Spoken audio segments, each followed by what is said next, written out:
Good morning, Shaun. Thank you so much for taking the time to meet with me today to talk about one of the very hottest topics on the newsreel. It seems like you can't open a newspaper or listen to the news at the moment without it being really dominated by a big data breach or a ransomware attack. And, is that a bit of media hype or is that reflective of what we are seeing in the market? Morning, Lindsay. Unfortunately, it's reflective of what's happening in the market. Cyber threat is real.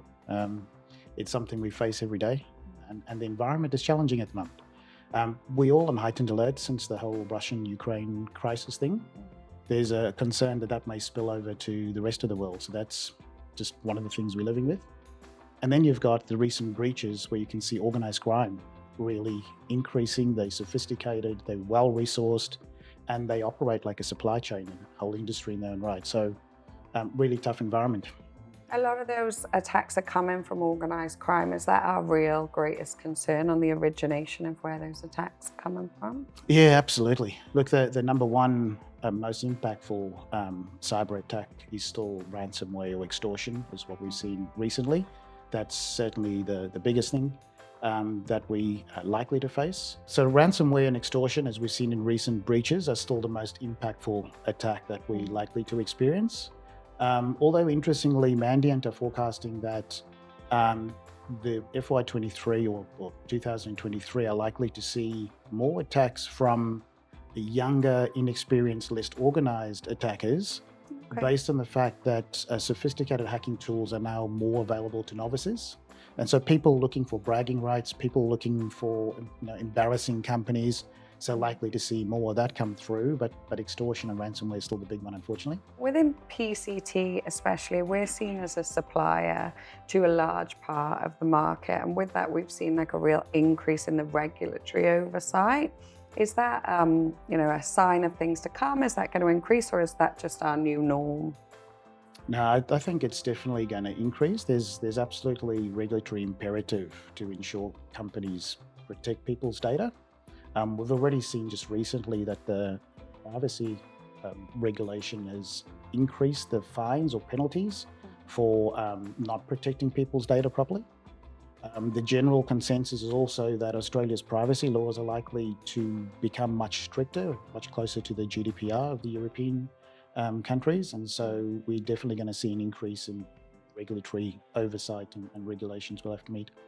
So outside of the noise that's being created by these huge data breaches, is there like a silver lining? Is the real good news part of this story that people are paying much more attention to their data security?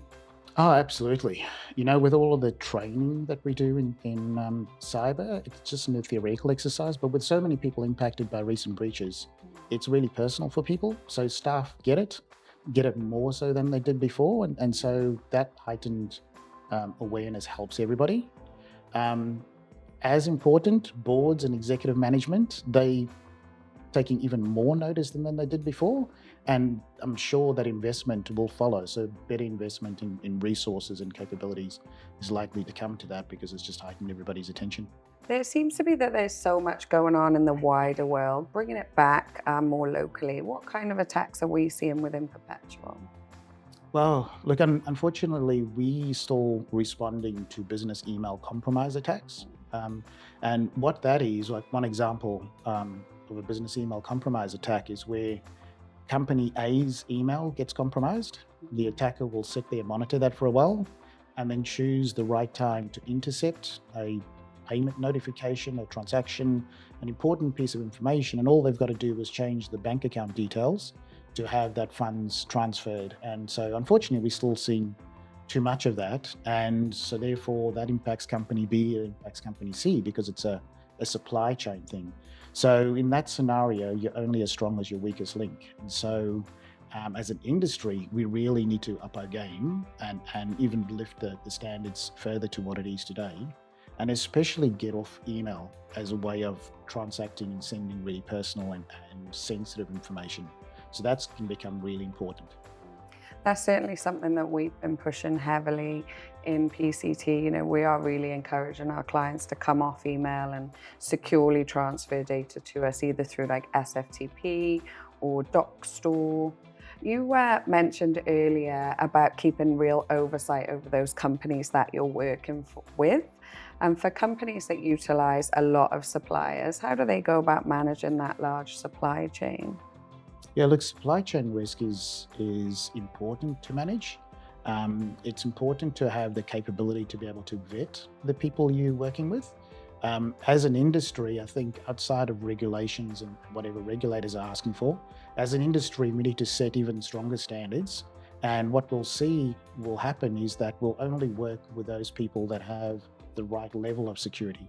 So having the capability to assess that and then monitor that ongoing is really important to validate that it's not just your security you're concerned about, but that of your supply chain, and that strengthens the industry as a whole.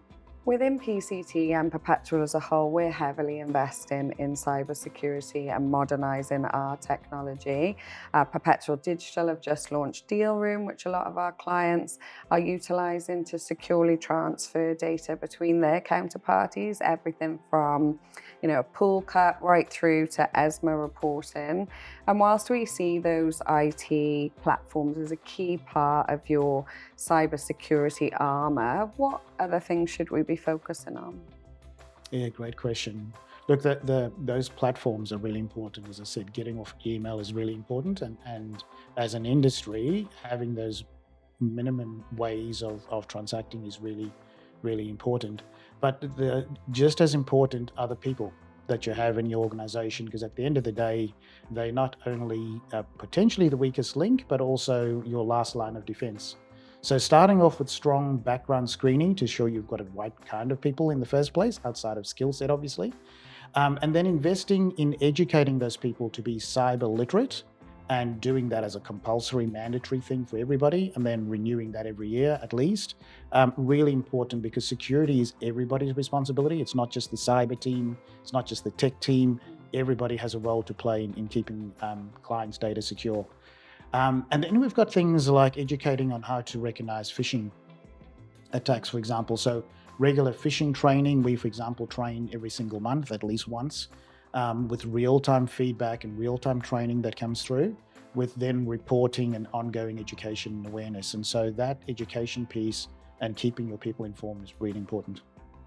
Thanks so much, Shaun. There seems to be just a huge amount of information out there on cybersecurity. It is definitely one of those hot topics, and we've covered a lot of it today, but maybe to summarize and finish up, what are your top tips, and where can you really go to for that very best information? Yes, look, the government has some fantastic resources. The ACSC in particular at cyber.gov.au, they've got some fantastic resources. I'd strongly encourage everybody to go and review.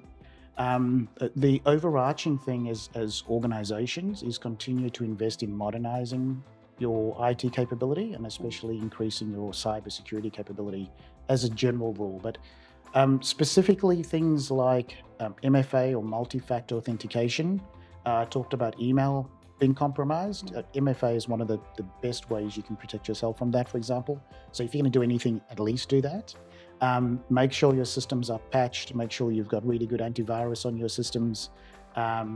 Make sure you have good cyber partners. You test your incident response plans. And especially this time of the year and with the recent breaches, constantly be vigilant of scams. This time of the year, there's a lot of Australia Post delivery notifications. There's a lot of special bargains, special deals. If the offer's too good to be true, it's probably not true. And then obviously with the recent breaches, there's likely to be scams coming through from that already. So really be vigilant at this time of the year and get help if you need support for it. Got some great resources of the Australian government. Great. Thank you so much for today, Shaun. It's been a real pleasure talking to you. Thanks, Lindsay. My pleasure.